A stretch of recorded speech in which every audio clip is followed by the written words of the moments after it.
Okay, we are streaming live now. Okay. So good morning to everyone. We are at the tail end of Reish Samech Dalid. Last week we discussed what happens if we have a prohibited wick, or sorry, prohibited. Is there something there?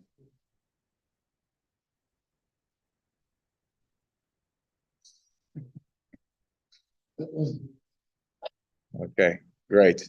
Okay, so what happens if you have a substance that we typically don't use, an oil, or we don't use for lighting candles? If we surround if we take that substance and we put the wick inside and surround it on all sides, we said that was permissible, which is an explanation behind the wax candles that we had today, and why they are permissible. Those big white Shabbos candles that you see sold in stores. So that was where I think we left off. Lastly, we finished with Sif Zayin. Now we're going to continue with Sif Ches. So there's one thing I want to go back.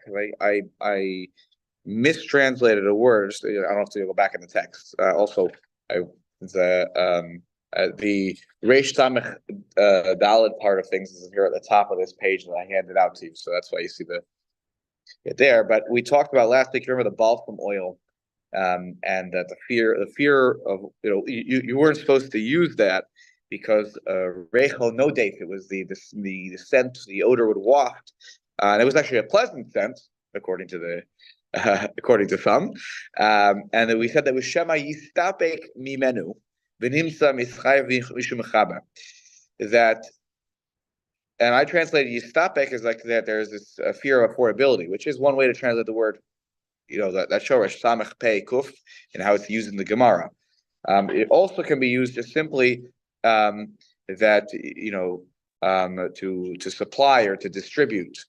So I believe actually the correct way to understand this, and going back, and the reason you'll see later. Good morning, Simeon. The reason that this is the case is because this phrase comes up again of Shema Yistapek Mimenu, that perhaps, I believe the way I translated it is, perhaps you're going to use it, and then maybe divide it even. Maybe that's actually how I was to translate it. Thank you so much. Any success? No. Okay. You could divide it and then use it for some other purposes. So it's not going to be about money so much here. And what is the mechabe here? You're removing some of the fear here is actually that you're removing some of the oil. And now how does this extinguish the lamp? This extinguishes the lamp because it will go out faster. Now, we're going to get, the reason I copied the Aruch HaShulchan today is because we're going to see that that's a very complicated idea, the way it comes up. The grammar question. Exactly. And that's what's going to come up. Exactly. And that's what's going to come up today when we get to Reish Samech Chet in hopefully a few minutes, where there's going to be oil that's going to be dripping down into the nair. Right. This is from the Bameh Madlikin. You have an egg that has that pierced through the hole, and then. Are we talking about are we talking about even if it was in the case here that I was just referring back to was the balsam oil, where there the fear was that you would take some of it because it smelled so good. Oh. I know BJ didn't agree with that, but it smelled so good. That the fear was that you would take some of the oil because you wanted to use it. So you're like, okay, I'll leave some, and I'm going to take some and go with me to the other room and use it for something else, even if I don't like that over there. But they had such a pleasant smell, according to some, that there was a fear that that you would actually divide it. You would take over here and sort of supply it over here, not to light it, but that okay, there's the oil that had a pleasant smell, and you just want to take some of it with you. Yistapek sometimes can mean to afford, or to there's an affordability problem. But here I go back. I'm retracting what I said, because I think that is probably the correct understanding based on learning ahead a little bit more. So we're on Sif now. So on the sheets that I handed you, and this is the same. Don't worry, you're good here. And I have the next part. So we're going to start on stiff top line. It says Hamadlik. Okay. The Mechaber here says again, Reish Tamachtal Sif Fes Hamadlik Sarich Shiadlik Rov Mashi Yotzem and Apsila Me'aner. So one has to light. The lighter has to needs to light the majority of what is emerging from the wick, emerging from the nair, from the substance clear. So it's the oil, it's the wax, it's the whatever it is, whatever part of the wick is emerging from it. The majority of that needs to be lit when you are, lighting the candles prior to Shabbos. Now you're like, isn't that this seems like a no-brainer? Of course, yeah. I mean, like if the thing does, sometimes you can light a candle, you light the wick. I mean, and it starts at the top, and then on its own, it kind of gets the job done, and that's fine too. By the way, the point is here that you shouldn't leave a candle on as Shabbos is starting. That you see that it is. This really fits the theme we were talking about. That is not fully catching. And so if the majority of the wick that is emerging from the oil, from the wax, whatever the substance is, you are going to run into a potentially a problem here where you might then have the natural instinct and the urge to tilt the whatever it is and then try to help it catch more. So in order to avoid that fear, that's why you have to make sure that majority is lit. So take a look here at the Mishnah Berurah very quickly. Sifkat vav tzarich sheyadlik kedei sheyehe halahav ole yafeh miyad sheyisalek yado, because that way the lahav is the flame. The flame will emerge up. Ole yafeh, beautifully. Immediately, miyad sheyisalek yado. When I remove my hand, so I am lighting. And when I remove my hand, wow, it's a beautiful flame. It is really a solid flame. I don't have to worry about it. This is similar to what we talked about. What we talk about when you light the menorah, that it's supposed to be when Aharon lights the menorah in the Mishkan. The Torah describes right, that you're supposed to make it emerge up. Right, the word the shoresh, to rise up. That Aaron had to keep it, the candle there or the flame there until it was olem eleha, until it was sort of going up on its own, and then he could remove his hand. So you got to make sure that it's solid fire. Then pull the candle back. Now, look, the reality is that sometimes doesn't always work out. So if you see that your candle didn't catch the first time you were lighting it, put it back, and then after you see it's caught, particularly with the ones that you're going to make the bracha on, our Shabbos candles, make sure that the flame is really, has caught and is really burning brightly before we stop to make the bracha for Halakas Ner Shabbos. Excuse me, Rav, I'm sorry, where are you reading from? We're on, that was Sifkat on Chavav in Simon Reish Samach Dal. So anyway. Yes, BJ. Now you strike a match, you do whatever you do, right? But there you were probably years ago transferring a flame. And maybe what you were transferring was from an ember because you didn't have a robust flame to go. Maybe it wasn't the easiest thing to do. Right. So if you took an ember and you're lighting the wick, you're going to have to take more time to make sure that let it really lights. Yeah, that's a good point. Context. Be a very real problem. I would assume. Right. It's not just some little probe. Right.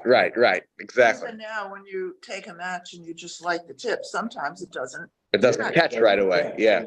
So it would have been worse if you didn't have a match. Right? Correct. Yeah. So the key is to leave it there. Leave it until you see that it's olem eleha. That moment, we've all lit candles before, right? The Hanukkah candles, the Shabbos candles. You leave it, and then the thing kind of, it emerges up. Like really caught. That's when okay, now I'm good. I can pull back at that juncture. Okay. Chav Zayin. Okay. Small little Mishnah Berurah here. Chav Zayin. min v'chulei, v'hu hadin bener sha'ava v'chelev. This is also the law when it comes to candles that are wax or that are made from fats. It's not just whatever wick is emerging from the oil. It's also the others as well. Okay. Okay. Thank you. All right. Sif tet. Okay, here we go. Up above. Ein sarich lahavhev apsila. Perish inyan hivhuv yipol al davar she'enu nisraf lagamre v'gam lo kayam lagamre. So he says here, you can't have the wick. You don't need to. He explains what havhev means. Okay. Perish inyan hivhuv yipol al davar she'enu nisraf lagamre v'gam lo kayam lagamre. So he says here that this is like, it's not fully lit, but it's also not fully established. So I think what he's describing here, and by the way, he points out an interesting connection to the Torah. The Targum Onkelos, he says here, Al tochlu mimenu na. This is a description of the Korban Pesach. It says you're not supposed to eat it raw. Right? That's one of the important mitzvot of the Korban Pesach. And the Targum Yonatan here says, what's the word, na, mehavhav. Okay? Mehavhav means, it's nothing has really been done. So he says here, you don't need to do havhav, meaning you don't need to, have a situation where it's not fully burnt and also like not fully established, meaning you don't need to try to prepare this candle. I'm just going to break it down. Sometimes, in order to make it easy to light the candle, you might actually light the wick first, then you might blow it out or something like that. You kind of get it started.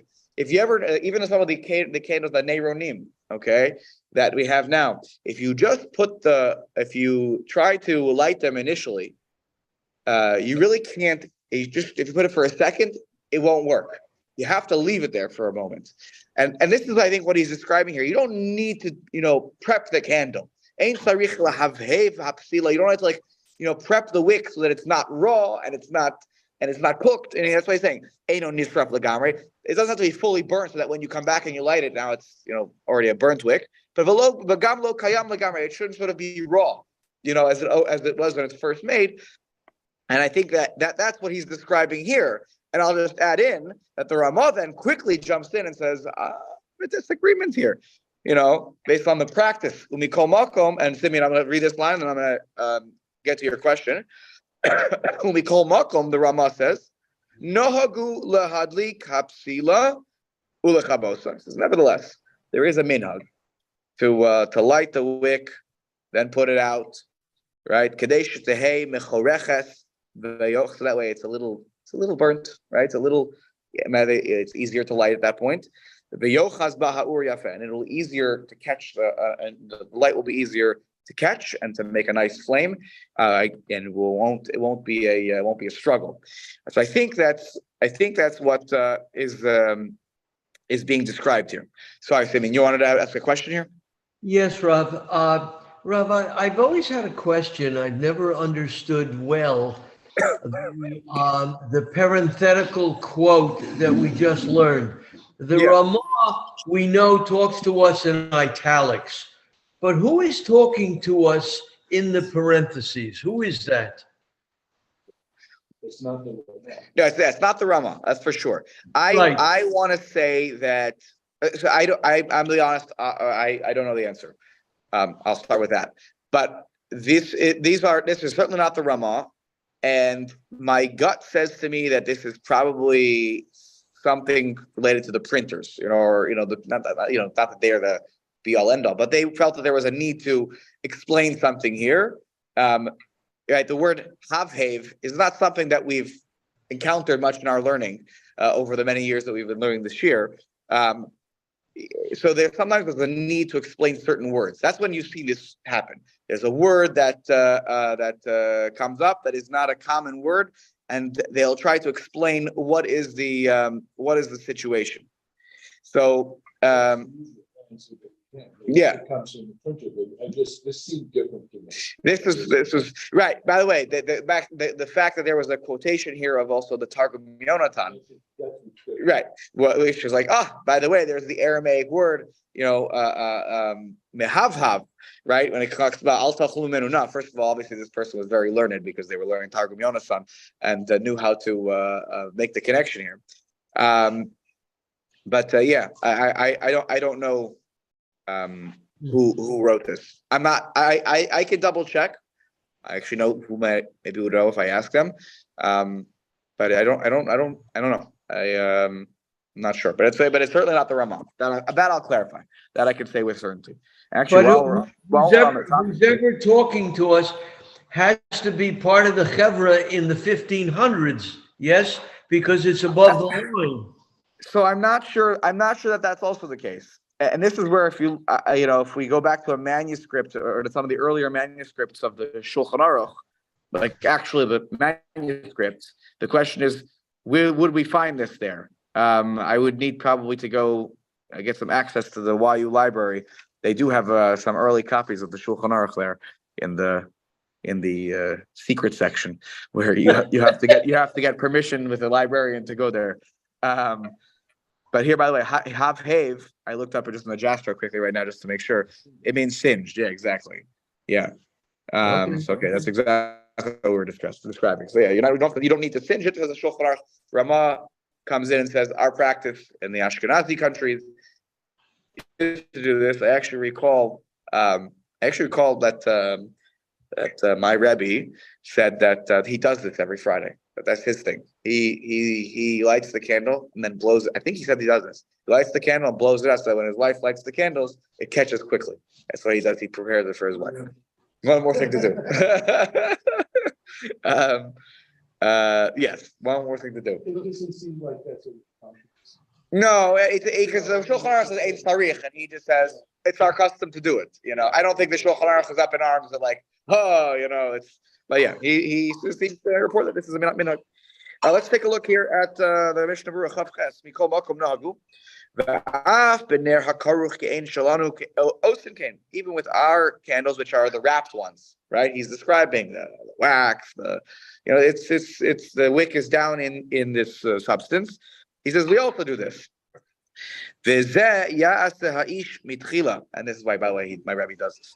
So the Mishnah Berurah says this should be the husband's job. The husband should light it and make it easy so that you know what happens every week. It's 18 minutes, or it's really the last 5 minutes of the 18 minutes, and everyone's running around. Okay, I'm lighting candles now. And imagine if the wife comes in and just strikes the match, boom, boom, done. Now I have to hold it there for extra 10 seconds. So particularly in those days, going back to BJ's thing, by the way, right, where maybe it was actually you're using an ember or something like that, it's a little bit harder. You can imagine actually having singed the wick would help. So in our situation, I don't know that it really saves that much time, but that's the idea here, is that the husband should help his wife so that she can not run over time, that by holding her, just not minimize either role. Sure. It wouldn't happen in my house. Okay, so she's not singeing the no. Okay. Okay. You come up with this idea now. Yeah, there you go. You come home today with a new. Guess what I learned today? Okay.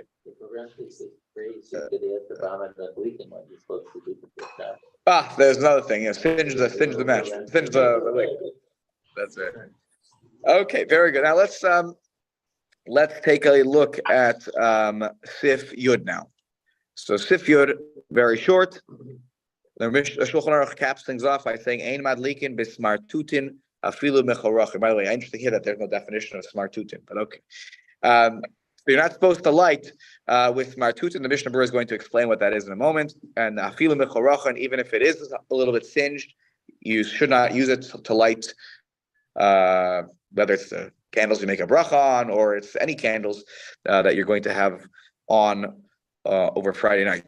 So Chaf Tes in the Mishnah Berurah, he explains what are smartutin. Hainu beloe big day pishtan hagasim. You have these thick big day pishtan are linen garments that are worn out. Shmatis, Umitam, why are you not allowed to light with these? I mean, what if it catches? What's the problem? Because they don't really catch. The flame is never usually so consistent and beautiful with this particular, using the linen shmatas. And so that's why we don't use it. He says that's not a good idea. Obviously, people were doing this. I mean, in general, people obviously You have the would control on the direction of the light. Sure, but right, exactly. But he seems like he doesn't. Again, probably people when they were done, it was a shmata, it was worn out, it was What else are you going to do with it at this point? So use it one time. I'll light it now. So not for Shabbos candles at least because it doesn't hold very well. And again, you might start fidgeting with it, and if you cause it to catch even a larger fire, that's the problem of havara, of kindling a flame on Shabbos. Now he adds in the Mishnah Before Shabbat. Correct, but the fear is that then if you have this over Shabbos, then you'll start to V'ayin beprima gadim. He says, take a look in the prima gadim. Ein madlikin ala shulchan bener cheres yashan. Demais elaim kein hisiko ba'ur. So he says you're not supposed to light on a table where there's a candle that is, the cup in which is sort of the holder for this candle is cheres, is earthenware. And it's not just any earthenware, it's earthenware yashan. It's the older earthenware. So it's not like it's being molded in this moment. It's already, the mold of this earthenware candle is not changing. So why am I not allowed to? Demais. Now, mais means it will get disgusting. Now, I don't know here that we're talking about, and maybe Steve, in your edition, they give us some more detail here. The mais here that I can't envision this being the smell. Right? We just talked about there are candles that are basically unscented. Right? I don't know that the mixing of earthenware plus the oil. I think here it's actually that it becomes it just gets yucky inside this contraption. But maybe I'm wrong. Unless you, yes, Sammy, what are you saying? I didn't like the Chafetz Chaim's reason in the first place because he's talking back about the way it's going to react when you light it because it's old, it's from a rag. I think the concept of Hidur Mitzvah, which is what the Prima Gadim is suggesting, is infinitely more relevant to Hadlakas Neiro Shabbos. You're talking about in terms of the Ner Cheres, that's Yashon? Yeah. I think that case is actually a separate case. I think he's throwing in here an extra halacha that is. But at least when I read it the first time, I did not think he was talking here at all about the smartutin anymore. I think he sort of ends that point. Now he's giving us another halacha from the Prima Gadim about candles, while he's just going to stick it in here, which is that using the Ner Cheres Yashan, this earthenware candle, it's going to get yucky unless you do something. Elaim kein hisiko ba'or. How do you maybe clean it out? How do you, right? You put it into a fire, and this will help hopefully burn it off or clean it off, right? And he says here, ve'imhu shel zechuchis, if let's say it's glass, o shel cheres mitzupeh, which means it's earthenware, but it has a coating, right? It's coated. It's glazed, correct. It's glazed. Shari, then it's permissible. No problem at all. Why? It doesn't get so disgusting. When it's attached to the earthenware, it's harder to clean. It gets yucky. It's not coveted for Shabbos. But if it's a glass or it's glazed, so it's easier to get in there and to clean this out. Right. And he says here uve ish ani, but this point, this is why I think it's just a nice thing. It's more coveted. He says he says ish ani, if a poor man she'ein lo. This is for him. This is all he's got. You've seen these old these ancient poems. I never read anything, discuss it with the book of this. So I never read about them being raised. I mean, I still have one on the deck. Right. It was never raised. Right. And I can't imagine that meant that you weren't able to use it. It'd be hard to, yeah. This is interesting. I mean, I don't know where this comes from. Did you talk about it? Yeah, it's an interesting halacha, and he even says here that really it's not allowed by the letter of the law. He says here that if there's a poor person who doesn't have a vaday mutter, so it is still allowed. For sure. He said vaday mutter. Yeah, don't go crazy. Perhaps because it sits on the table. You have this earthenware thing that sits on the table. You're always adding oil to it. Sometimes maybe it's fat, and sometimes maybe it's this, and sometimes it's that. It's not a pristine, right? I think. Wow. Okay, BJ, that's shot. I'm sorry, I glazed over that point, which was aim alikin ala shulchan with this. Yeah. When it's on the table, it's not covedik. This thing is it's I don't know. It's moist. It's just dripping. It's this. I don't know. It's like. But it's that's I think on shulchan. But and if you're a poor person and you don't have anything to otherwise light, so vaday mutar b'mashi is batal in our Shabbos. So you should not do the mitzvah of candle lighting if this is the only thing you have. To but that's an obligation. This is just a covedik. So you're right. So in the other candles in the house, in the bedrooms, and this and that, so on the table, the Shabbos table, you shouldn't have this kind of with a ner cheres yashan. Demois, because it gets because you're using it constantly, adding different oils and so forth. Right, and it gets yucky and whatever. So, okay, good pickup. Reading the words carefully. Al shulchan. Okay, bonus point, BJ. Okay, yeah. Reish Samech Daled Ad Kan. Now we just go to Reish Samech Hey. So Reish Samech Hey, the Shulchan Aruch here titles the siman Din Kelim Hanitonim Tachas Haner, the law of vessels that are placed under the candle. Now, for those of you who read Bameh Madlikin every Friday night, this will sound once again very familiar, and you may remember the Mishnah says Lo Yikov Adam Shoferes Shal Beitza. But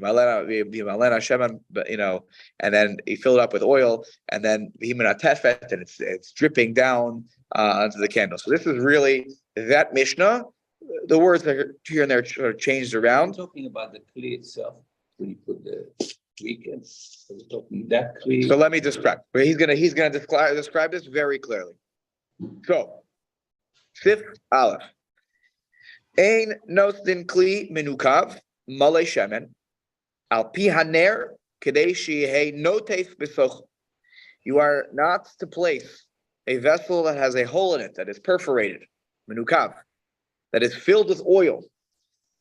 Al pi haner, next to the candle, in a way such that kadei, in order that it drips. Noteif, it's tip, like it's tipa, right? It's dripping. It's shehe noteif betocho, that it can be continuously dripping into the candle, right? So let's say that there's a right. The way the Mishnah, by the way, describes it as there's an egg.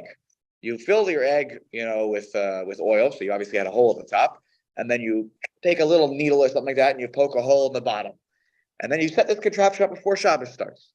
And underneath it is the nair, and there's already some oil, and then there's a wick there, and drip. And what's happening over Shabbos? It's continuously dripping, right? And so it keeps going and going and going. You may think, like, why would I do this? Why not just fill the candle up at first with all the oil and Shalom Al Yisrael? So I want to think. I thought this through. So good. There's only so much you can fill in here. And let's say this is 2 hours worth of oil, but I want 4 hours of oil. So I take my egg, I fill my egg up, and I create a continuous slow drip so that now I create a situation where now I have 2 more hours, just to give an example. So that's what's happening here. I'm not allowed to do this. It's a small vessel. Something. Yeah, again, the Mishnah used an egg, but you could have a contraption where it's going through a sieve or something like that. You can figure it out. You could set it up. It's a great great opportunity to play around with what could drip into something else. So why am I not allowed to do it? Gzeira, to decree, Shema istapek mimenu. Because less you take from it, or you divide, or you divide it. You're like, okay, you know what? I don't actually need 4 hours worth, and you know what? I could use a little oil for the salad, and so I take a little oil out of the top one, right? I'm not allowed to do that, mishum, and I'll be liable mishum mechabe, because of extinguishing a flame. Now, that what I just said is I don't say controversial, or how I'm just reading here. It's puzzling, because here I have a detached contraption where there's oil dripping down. But why am I not allowed to just chop the whole egg and be like, okay, and it's still burning? I didn't stop it. It's still got another. It was designated the Shabbat before Shabbat for that purpose. Oh, so that is what the Rambam says.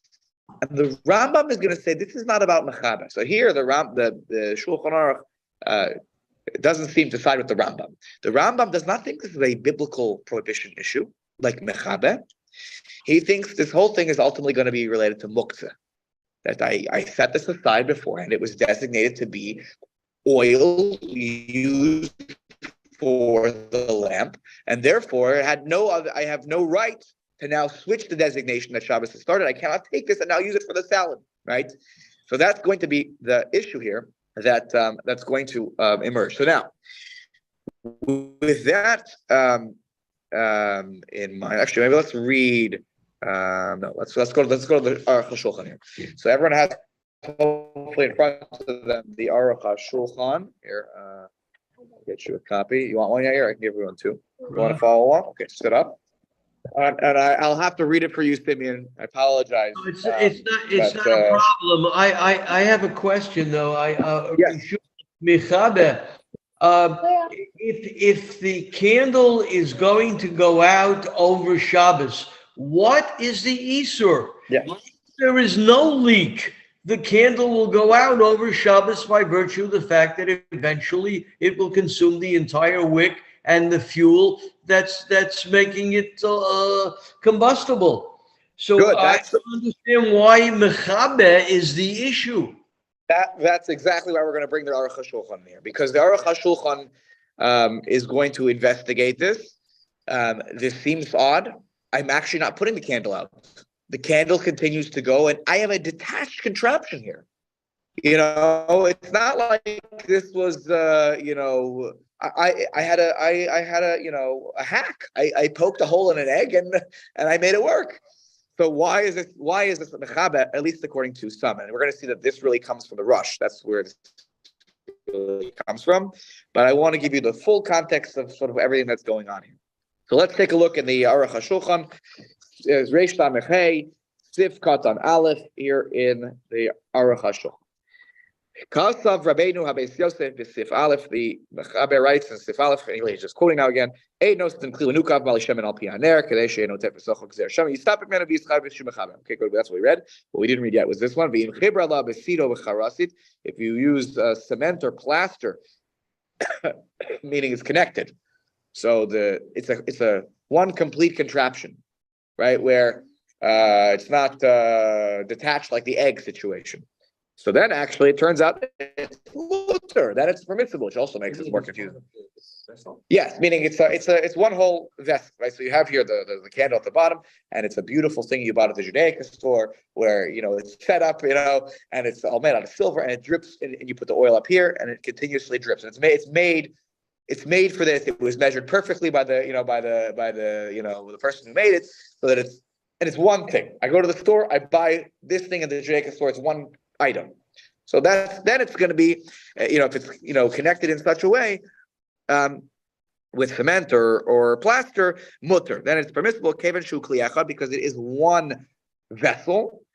And badil minei mishum iser Shabbos, and therefore I will leave it alone. I will separate myself from it, right? Badil minei, because I don't want to violate any laws of Shabbos. Where I'm a good Jew, and a good Jew doesn't have any intention to really mess with the candle. Even when we've talked about the candle issues in the past, it was more like because my natural instinct will kick in and I might do something. Here, if it's all one contraption, I always light it like this every week, and I'm not going to start taking some of the oil out. That's how this is made. But when it's a hack, when it's the egg, so now there's a fear that the Jew might not, that a stam Jew is not going to know. Wait a minute, I'm not supposed to be playing with this or doing anything. So it couldn't have a cup that comes out of the film. It couldn't have a. Correct. It sounds like it's supposed to be. It sounds like it's it had to be attached. I mean, certainly, plaster and cement means like it's So one item. use this egg thing, if it moves a little. Correct. It goes. You're gonna adjust it. You're Right. That's true. and Right. in this case, if it's one piece, there's nothing to adjust. It's interesting here, right? Because he doesn't talk about that as like the problem of mavir, that you're going to create a flame or a longer lasting flame. Here, the only fear is that actually you're extinguishing the flame. By taking some of the oil away, you're going to extinguish the flame. Isn't that the same when you do it in one vessel? You're taking oil from the top, let's say, which is connected to the bottom. Yeah. But you also do the same action that you would have done previously when it's separated. I agree. That's why I think the issue is adjusting. That's the issue. The issue. Still Well, persists. Let's see. He's gonna describe this. Let's see. I hear your point. He's gonna try to explain why when it's what's the real underlying fear here. So he writes here, V'zoi Mishnah b'Shabbos chav teslam lebeis lo yikavan shofer shel beis v'yimalan Hashem v'yitana al pi haner b'shil shtei menatefet. That's not word for word the Mishnah in Baba Madlikin. That you shouldn't poke a hole in an egg and then fill it with oil and place it by the candle so that it drips into the candle. Even if it's cheres demaisa, even though we talked about. By the way, I feel that's in the Mishnah. Even if it's made of earthenware, which is the ma'isa, which gets disgusting and kind of like, nevertheless, mikomokom chayshinan shama yistapik. What's the fear here? Because I might take from it. It's in its own vessel, it's its own container. It's not within the actual candle where the wick is right now burning right next to it. People will think there's no problem here in this. What do you mean? Hey, Rabbi, it's not even attached. It's an egg. Why can't I just, my egg? The candle is being unaffected right now. And if I take it away, I know that the candle will go out earlier, but I didn't do it. I just stopped the flow of the oil so that it doesn't last longer. I didn't blow it out. That Rabbi, Mechaba is blowing it out, going like that's Mechab. So people will think that however, Rav, you are adjusting the length of time that the candle itself will be burning. No question, for sure. It's not going to last long. Shabbos block, if you're going to come to that conclusion. Well, I'm more concerned with the lamps, the Shabbos lamps that you turn. I don't understand how that's permissible. The Shabbos lamp for return. Yeah. Why is that a problem? Because you're adjusting it. You're adjusting the light that you're.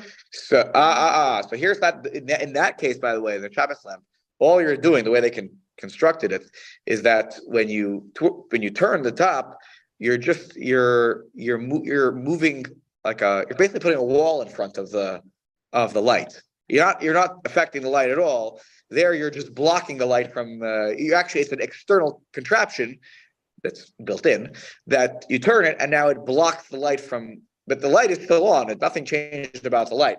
So in this case, the light is going to go out though. There, the light doesn't go out; it stays on. It's just blocked. Sorry, someone else had a. No, yeah. I just if you're taking the position that it's putting out or adjusting the light as you wouldn't be able to use the shop. I don't think so. I think that it's the same thing. I mean, so the question, I think it relates to the Shabbos clock in this, and this is halacha lamasa. This is practical. I have a timer on a light. And, Ah. I set it up from before. And let's put aside Rav Moshe Feinstein. Moshe Feinstein thinks it's not allowed at all, not because of this whole issue, but he thinks that it's like asking a Nachori to do it for you. He's like, so you ask the machine to do it. His position has not been accepted as the minhag Yisrael, from my understanding of what the Jewish people do. He'll use timers for lights and things like that. But if you have one of those that you have the pins, or you like the ones the ones that go around and around. Okay. Oh, yeah, I remember those. I still use one in my house on Shabbos. This makes too much noise, you can see. Right. The clock. Now they make them quieter. They make them quieter. Oh, don't worry. Otherwise it would drive me crazy. Also, let's say it's set to go off at 11 p.m. and now it's 9 p.m. And you know what? I decide. I'm going to pull the things, down or push them down so that it goes off at 10. I'm not going to turn it off right now. I'm a good Jew. Don't accuse me of such things. But it'll go off at 10. I'm not turning the light off. The light will turn off when it gets to 10. So that's also that I believe is a problem actually, and that comes from this. We'll see why. Because pulling the pin early, sort of, that is going to be a problem. Even though I didn't do anything wrong, I didn't do anything. What you make? I didn't make the light go off. That's going to actually be a problem, and we'll see here why. I don't understand what you said. I'm sorry, Lani Atati. I just didn't get it. What are you doing on Shabbos?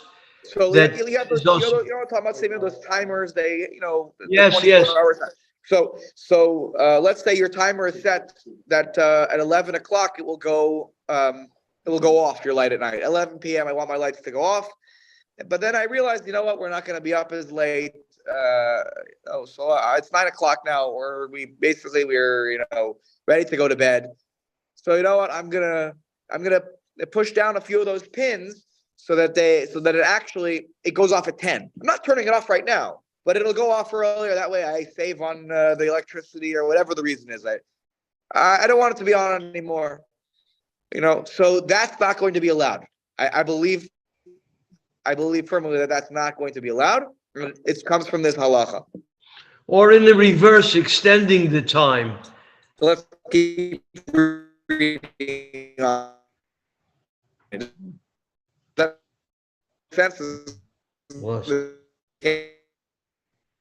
Lost it. Just tell Rabbi, we lost you. That's also a little bit of a discussion. That's also perhaps a trouble. Yes, we'll talk about that. So what about the fact that Joseph didn't make that?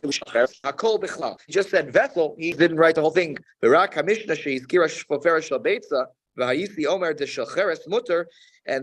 only in the Mishnah they mentioned the egg, and then they mentioned that Vayisi Omer Cheres Motor. You might have thought in the times of the Mishnah, right? Maybe you would think that the Cheres is okay because it gets so disgusting. Whatever, you would never pull the oil back out. Why would I want to touch this thing? So never like Kamash Mulan does that. The Gams deas. No, that's also not allowed. The Gam Amru Sham by Gemara. The Gemara says Lo Bayin Chibur Shel Uman. You don't even need a connection that is so, like an Uban is a skilled artisan, a skilled worker. Yeah. You don't need such a special piece like I'm describing, from the Judaica store. Even if the homeowner creates a situation where he, connects these two things, and it's weak, chibur chalash, mikol makom muter, it's still nevertheless okay. The keven shu kliach achas. But since it's one item, I'm not going to touch this thing. That's how I do my Shabbos candles. I have, Okay, good. Let's keep going now. Now, he starts to get into the question. The Harbe yesh moa al Rabbeinu HaBeis Yosef. There's a lot here to question about the Beis Yosef. To wonder, I should say. Shekasav the stapik mimenu, the kashi stapik mimenu. When I take some of the oil away, I'm violating the prohibition of mechabe. Well, I'm not putting the candle out. What are you accusing me of crimes I didn't commit? Hello, Hashem and Hubekli b'fnei asmo. The egg is a totally separate thing. What are you making me crazy? No. Uve'emes harambam beperek hey din yud beis vehatur. So the Rambam writes, and also the Tur writes, lo hiskiru she'yischayev mishu mechabe. They never talk about you being liable of mechabe, of extinguishing a candle. They can't argue on the din. The din is the Mishnah. You can't argue with the halacha of the Mishnah. But the Rambam says this is not mechabe. Rather, Ella, who isser be'alma, it's just an isser. There's a prohibition that exists for separate reasons. The kavan, the hook selenair, since it was set aside to be utilized in the candle, also stopping the middle. It's like any classic muktzah.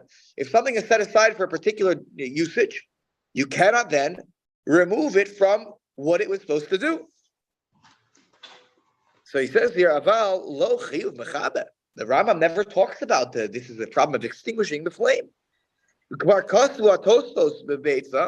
Tosfos writes in the Seches Beitza, the Hada he's stopping me haner chayav mishum mechabe, when it talks about taking from the candle that you're liable for extinguishing. Zehu mipnei shemaktin haor. And that's in a situation where I have made the candle small, the flame smaller. I literally took away some of the oil, and now the candle the flame is getting smaller. That I understand. You're taking away the oil, like that's right there. But even Tosfos, but Tosfos is never talking about when the oil is completely separate. Omnam Rashi the Mishnah, the Rashi on this Mishnah in Shabbos, he also says it's mechabe. He says this is really requires a lot of investigation. How could you get to such a conclusion? How could you get to such a conclusion? He throws in here Levad, Lashon Rashi. Some Sarachim. He says the rest of Rashi, if you look over there, he needs a lot of investigation. Anyways, because he also writes, take a look. What does Rashi even say? Since it was set aside, it was muktzah to be used in the candle. Therefore, you violated mechabe. So he writes here. He says, he starts in one and he ends with the other. He's like, which one is it, muktzah or mechabe? That's interesting. He says, since it's set aside, now it's almost like, you hear what he's saying? He's saying it's basically a part of the contraption now. And therefore, even though it's not going to change the size of the flame right now, because you are changing the potential for the continuation of the flame, that's why it's mechabe. Because this was going to be a part of the flame later, by taking it out now, it's mechabe. It still requires some. It's similar to what you were talking about before, but with the time. Because if you say, look, December, we set it pre-Shabbat at 11. Right. 11, right? I said, no, we don't need till 11. We'll do it at 10. Usually it's the other way around if you need to make the adjustment. Longer, right? Yeah. But anyway, so that's the problem, right? And I think that's exactly what he's saying here. So he really, if you look at the Rashi, it ties together the extinguishing immediately and what the Rambam has to say. Right. Set aside. We usually look at muktzah from the other way around. If you can use it, you can use it, right? Right. And if you can't, then you can't. Right. So I just I like that. Yeah. It's nice. And yeah, right, exactly. That's the Rashi approach to this. Now, Uvi Yerushalmi, next paragraph. What was that, Simeon? Yeah. Did we not learn in a previous shiur, if I'm understanding correctly, that a basis ledavar muktzah is in itself also muktzah? Right. Basis ledavar aser is aser if it's underneath. But here we're not talking about that it's underneath.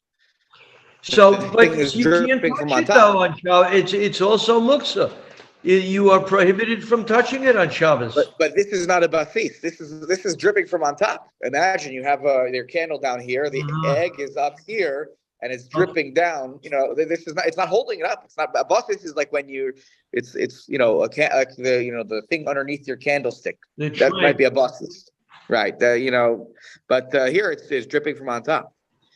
So the Yerushalmi says here, Sif Katz on Gimel in the Aruch HaShulchan. The Yerushalmi Omer legamrei tamacher. The Yerushalmi has the Yerushalmi unequivocally gives a different reason in Masechah Shabbos in the Yerushalmi for the Mishnah.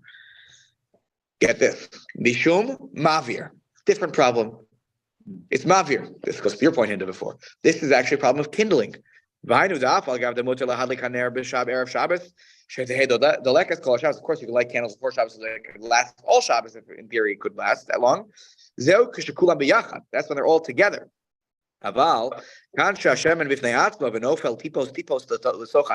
Here we're talking about a separate contraption where it's drip, drip, drip into the candle.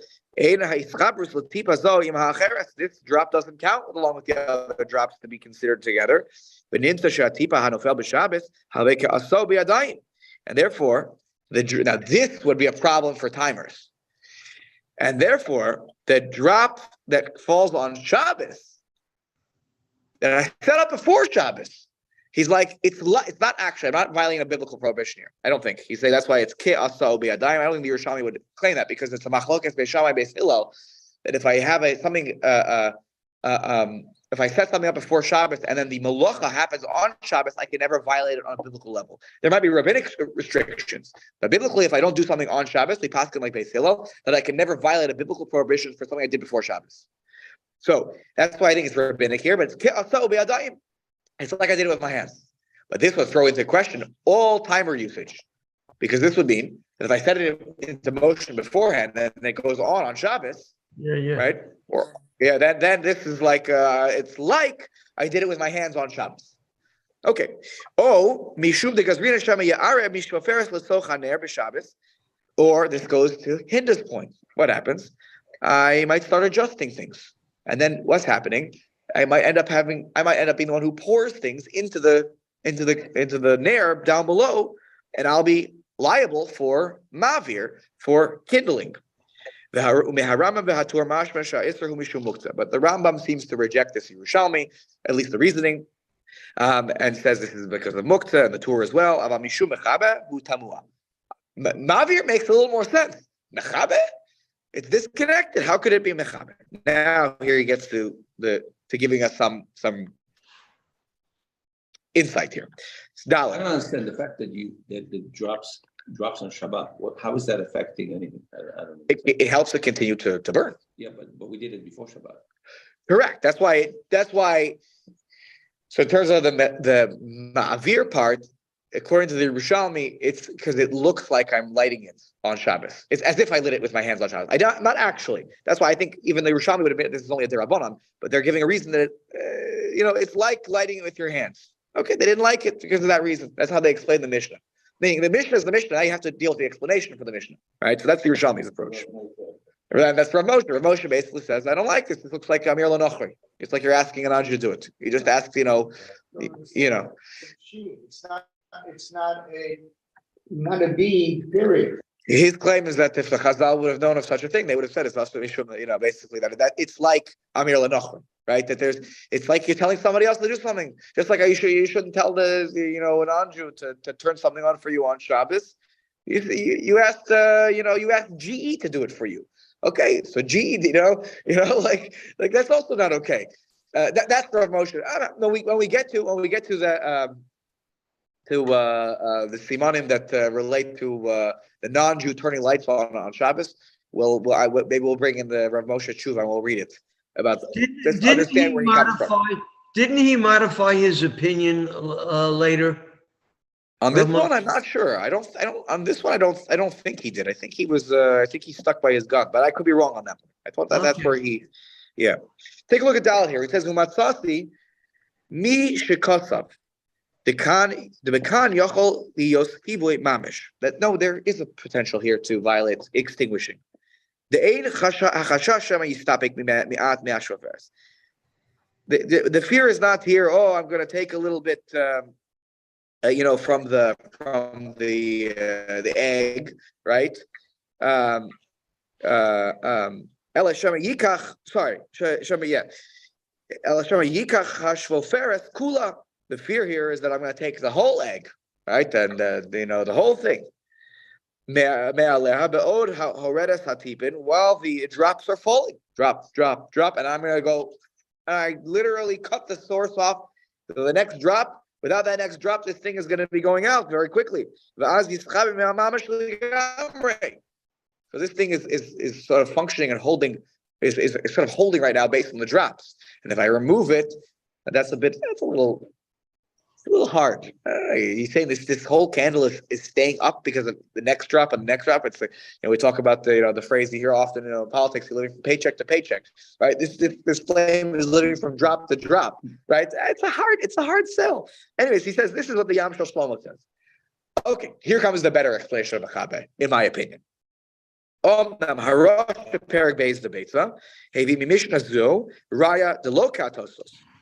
that the Rosh in the second parak of Beitzah brings this Mishnah from Shabbos, as a proof, not like Tosfot.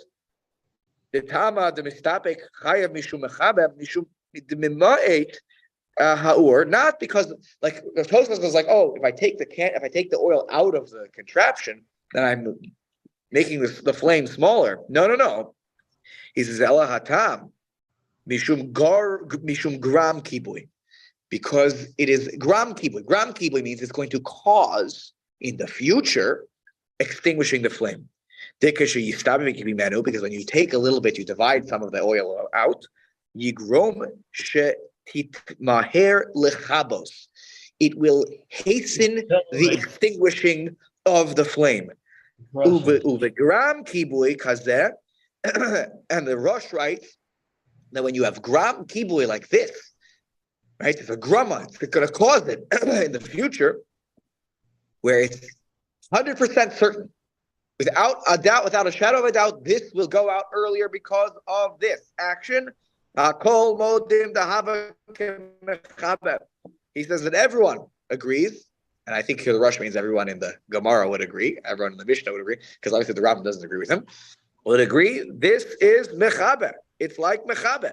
And gram kibui is like kibui. And he said, by the way, he throws in here, where's this? And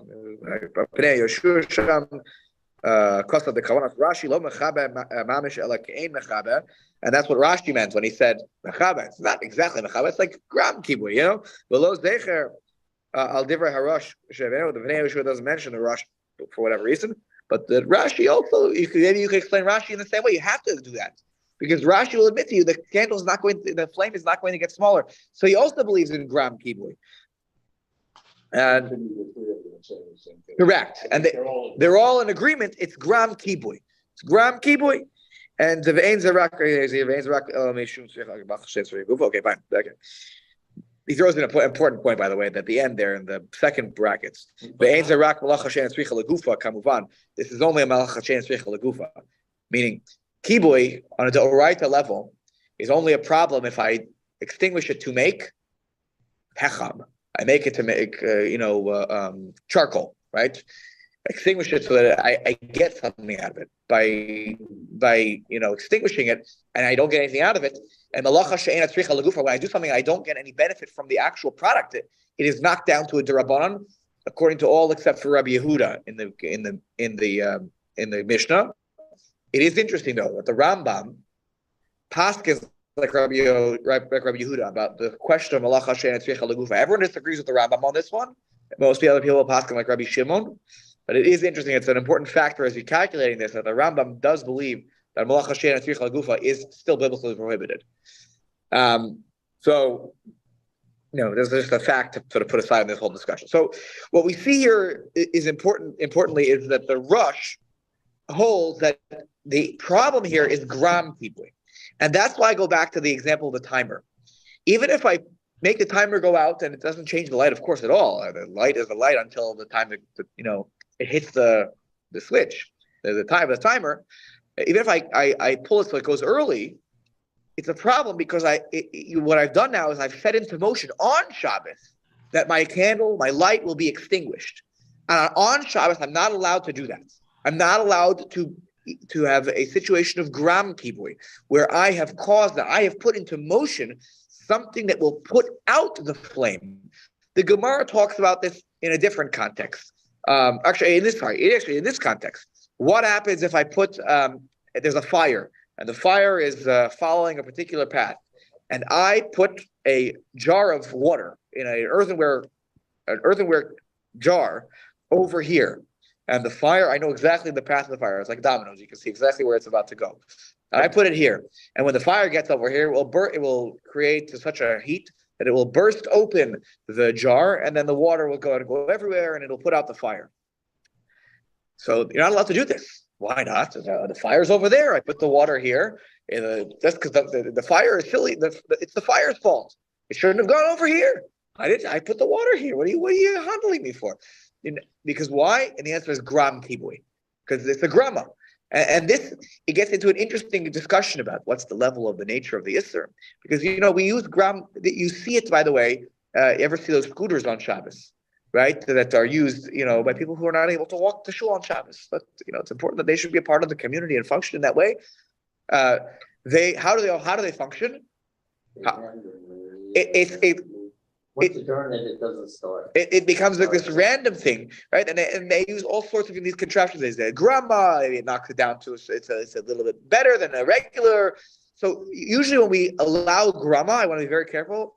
It's usually that there's a circumstance for it to be allowed. A person who is of perfect health should not be using a scooter. But if a person has a situation, and there are other considerations and factors halachically, we'll consider, a grama situation, because it's a lower down thing in terms of its level of prohibition, but it nevertheless is prohibited. And that's how the Rosh explains this mission that we read every Friday night in Bameh Madlikin, that it's a gram kibui issue. Again, the Rambam disagrees, but that's certainly the Rosh's position. Okay, So next week, how do you make sense when you said one kli you're allowed to take the away? It's the same thing. You're doing the same action. but when it's one kli, it's not that you're allowed to take it. Actually, it might even be worse, because that's actually one kli.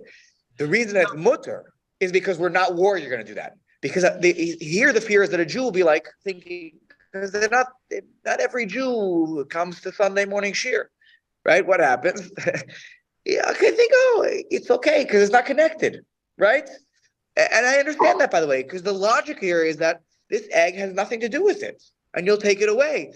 And so the fear was, the oil is dripping, and what does it have to do with anything? I'll take it away. But the average Jew will say, no, if it's one contraption, I lit this, it's done, I'm separating myself from it. And so here the fear was that it would almost feel too easy to just take it away. And by the way, I know I made a tongue-in-cheek, joke about they didn't come to Sunday morning shir. The rabbis made laws about this all the time. There's a whole masechta devoted to this. It's called Demai. Demai was that there were farmers out there who they were termed as Am Haaretz. They were not religious. They were uneducated. And maybe didn't follow. They kept some mitzvot, they didn't keep other mitzvot. They weren't careful about certain mitzvot, and therefore there was a fear that truma. They always gave truma. Truma is in the Torah. It's a very clear. The punishment is chayav misa. It's the death penalty. But when it comes to Masir, they're not so careful. They don't know all the. They don't take their tithes properly. So this is not actually surprising, because the rabbis often were worried about the Jew who was not as learned, who was not as knowledgeable, and what would they do when they're not learning in yeshiva? Now the proliferation of Jewish education, so many people have the access to Jewish education. And by the way, Baruch Hashem, we're in a position where parents complain. My child didn't get a good education. Baruch Hashem, because not that long ago, who got to be the Talmidim in the yeshiva? You were an Eloi. You were a known prodigy. They wouldn't spend money, and that you wouldn't be working in a field or in a trade. Or now everybody gets a Jewish education, and but it wasn't always the case. And so the fear was, what was the average Jew going to do? Yeshiva. They would look at this and say, okay, if it's connected, yeah, this is Shabbos over here. I'm not touching it. I set it into the. But if it's completely disconnected, you could see the logic in saying, "Oh, this is not really connected. I'm going to use the oil now for my salad, right? The olive oil." So Rav, So that's I think that's where this is coming from. Yeah. Rav, why when Hinda asked her question about this newfangled deal, the light that you twist and it blinds the light, or you twist it counterclockwise, it opens the light. You know, Yeah. they have this thing. Why didn't you respond to that with Grumma? No, because that's there's no extinguishing there. The light doesn't go out. But The light is on the whole you are canceling out the effectiveness of the light. There's no prohibition in blocking the light. I'm allowed to block the light. That's all. Those. If you push the switch, you violated Shabbos. If you can hear it from my mouth, okay, you violated Shabbos. But if all you're doing, it's like building a wall around the entirety of this candle or flame. There's no problem in blocking out the light. It's also You not a know, muktzah issue, and it's because not- it was set up for that purpose. Correct. Before Shabbat. And it's not even muktzah. And by the way, I don't even know whether you have to sort of set it aside, because that part doesn't. It doesn't even. You're not even moving Once the you light turn on part. once you turn on the lamp, you Oh, definitely. sure. But can Oh, you pick up the 100%. lamp and move it 3 feet? So That's a problem. if anything- if there's a kli, if there's a kli shemalachto li'isr, a utensil that is used, or a vessel that's used for things that are prohibited. This is an example of a kli shemalachto li'isr because it has an on-off switch, right? But even so, the Gemara says the kli shemalachto li'isr l'tzorach gufo l'tzorach makomo, for its own usage or in the place I am permitted to move to move it. So if my child were to move the Shabbos lamp and put it on my bed, it was on my night table, and then my kids were playing around, they messed around, now it's on my bed. Now I can't sleep like this. So I'm allowed to then take it, not to turn it on and off, take it and move it so that I'm able to use the bed, because I need the makom, charach makomo. Or to your question, the tzorach gufo. That's tzorach makomo. That's tzorach makomo. I need the place. Rav Moshe Feinstein has a tshuva about fans. You know, those oscillating fans, they go back and forth. Let's say the fan is annoying you, and you want to blow somewhere else, or dafka, right? So it's annoying you. It keeps blowing on you. I don't want blow somewhere else. So he actually says that is tzorach makomo, and he says that you can take the fan, can't turn it on off, take it and move it this way. No, don't mess with the oscillation. Just take the fan and move it 2 feet so it's not bothering me this way. Because why that he says that's tzorech makomo. Because even though the fan is over here, it's blowing on me here, and this is my spot. And I don't appreciate right now this cold air that keeps blowing on me every 5 seconds. And so therefore you can move it. So to your question, Hinda, which was, let's say the light is bothering me. Now, if you can, without moving it, just turn the thing so that it blocks the light, you should do that first. You shouldn't just move things for no reason. If there's a tzorech makomo, let's say I can't, for some reason, there's no reason, I can't, there's no mechanism to block it. I could take the lamp, I can't turn it on or off, I could pick it up one time and move it to a different location where it is not bothering me. If it is a flame, though, is a fire, you cannot do it, because that's going to cause the flame, the size of the flame is going to change this way and that way. The electric lamp, right? If it's the actual flame, that's going to be a problem, because that's going to cause it to, as you move, the flame extinguishes a little bit, it kindles a little again. What if it's not on Shabbos? And the whole thing is mutter. But why are the rabbis not concerned that once you move the fan, Take care. you won't adjust it? I mean, we talk about this continually, that you can't do something that may be permissible because it might